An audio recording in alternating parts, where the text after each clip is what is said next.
నమస్కారం యూట్యూబ్ ప్రేక్షకులారా, నేను మీ యూట్యూబర్ మిత్రని. ఈరోజు మనం రామాయణంలో ఒక వివాదాస్పద పాత్ర గురించి మాట్లాడుకుందాం. అదే కైకేయి. ఆమె ఎవరు, ఆమె పాత్ర ఎలా ఉంది చూద్దాం. మీరందరూ రామాయణం కథ విన్నారు కదా. అందులో రాముడిని అడవికి పంపించిన వ్యక్తి కైకేయి. కానీ ఆమె నిజంగా అంత చెడ్డదా? ఆమె గురించి పూర్తి విషయాలు తెలుసుకుందాం. కైకేయి అసలు పేరు కైకసి.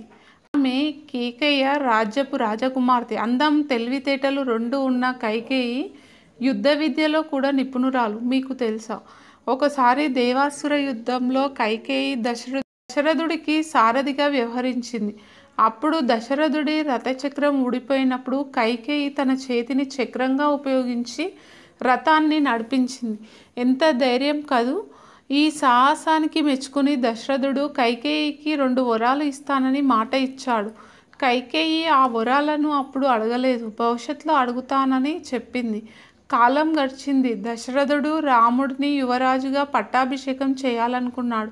అప్పుడు కైకేయి మందర అనే దాసి మాటలు విని తన 2 వరాలను అడిగింది. 1 భరతుడికి రాజ్యం, 2 రాముడికి 14 సంవత్సరాల వనవాసం. ఇది విని మీరు షాక్ అయ్యారా? నేను కూడా. కానీ ఇక్కడ ఒక ట్విస్ట్ ఉంది. కొన్ని పురాణాల ప్రకారం కైకేయి ఇలా చేయడానికి ఒక కారణం ఉంది. ఆమెకి ఒక దివ్య దర్శనం కలిగింది. రాముడు వనవాసానికి వెళ్తేనే రావణాసురుడు వధించబడతాడని. అందుకే ఆమె ఇలా చేసిందట. మరి నిజమేమిటో మనకు తెలియదు. కానీ కైకేయి చర్యల వల్ల రామాయణ కథ మొదలైంది. ఆమె లేకపోతే రాముడు రావణుడిని వధించే అవకాశం ఉండేది కాదేమో. కైకేయి జీవితం చివరి దశలో చాలా బాధపడింది. భరతుడు కూడా ఆమెను నిందించాడు. రాముడు తిరిగి వచ్చిన తర్వాత ఆమె మనసు కుదుటపడలేదు.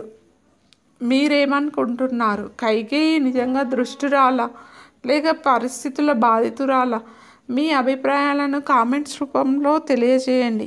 కైకేయి పాత్ర మనకు నేర్పే పాఠం.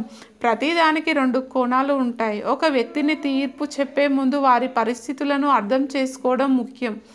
ఈ వీడియో మీకు నచ్చినట్లయితే లైక్ చేయండి, షేర్ చేయండి. మరిన్ని ఇలాంటి పౌరాణిక కథల కోసం మా ఛానల్ని సబ్స్క్రైబ్ చేయండి. మరొక ఆసక్తికరమైన కథతో మళ్ళీ కలుద్దాం. వందనాలు.